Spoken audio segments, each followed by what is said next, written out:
All right, let's say Sigma Cinema presents The Day After Tomorrow.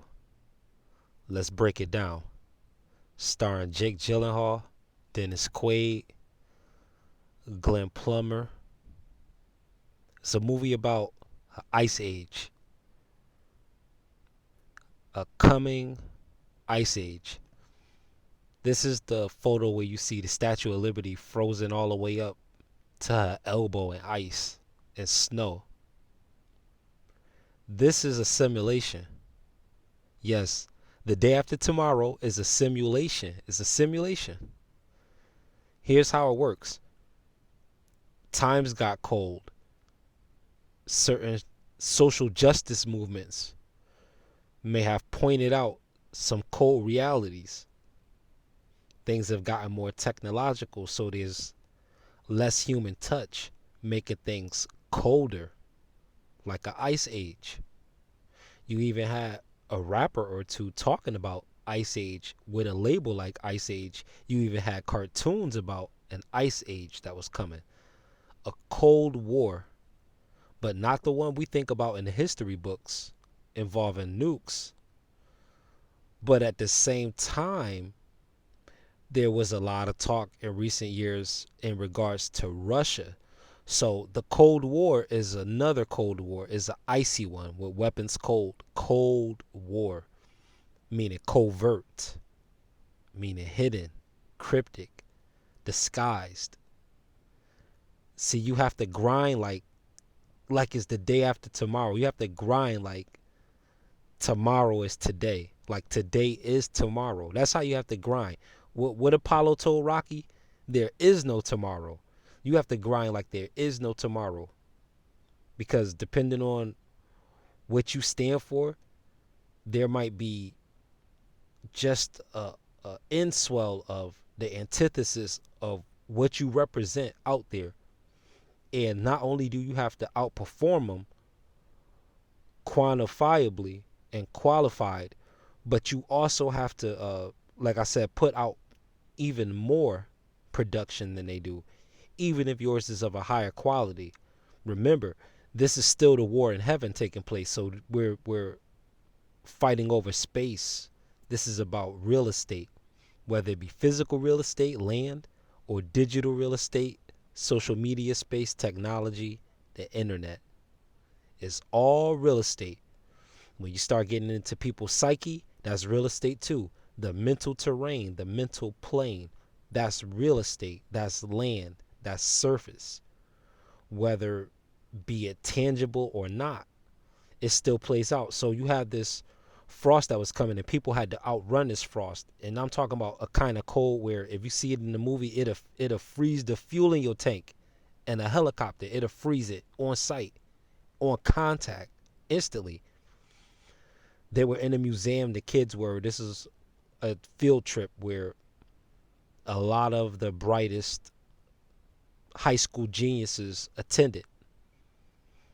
They said it was a woolly mammoth that was succumbed to the last ice age, and there was a cold that came that was so cold that the woolly mammoth froze with the contents of its food still undigested in the stomach.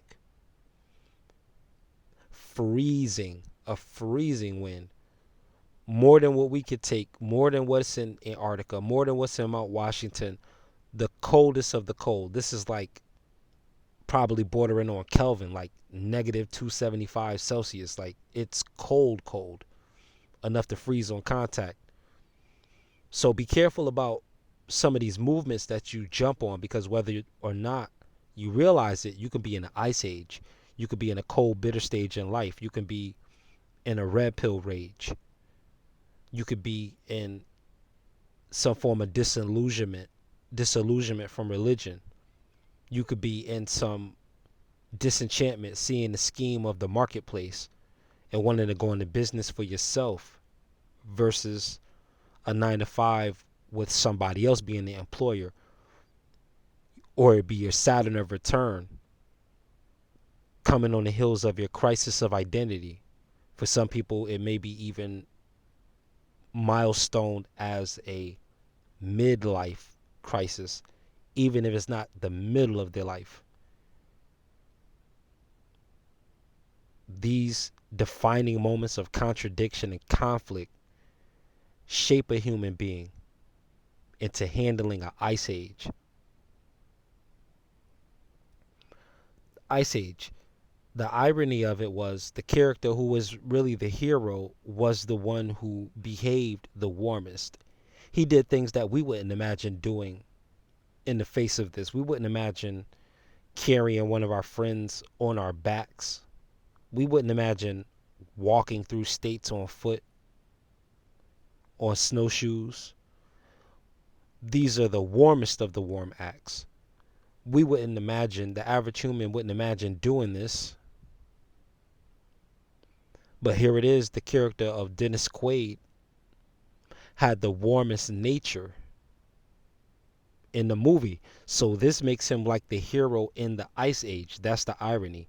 With everything being cold, everything being dog eat dog, everything being about clips and all kinds of infamy and scandal, with that dominating the internet, what's going to show up like gold in this Ice Age is the warm-hearted traveler who goes into the storm to rescue others, who goes into the storm.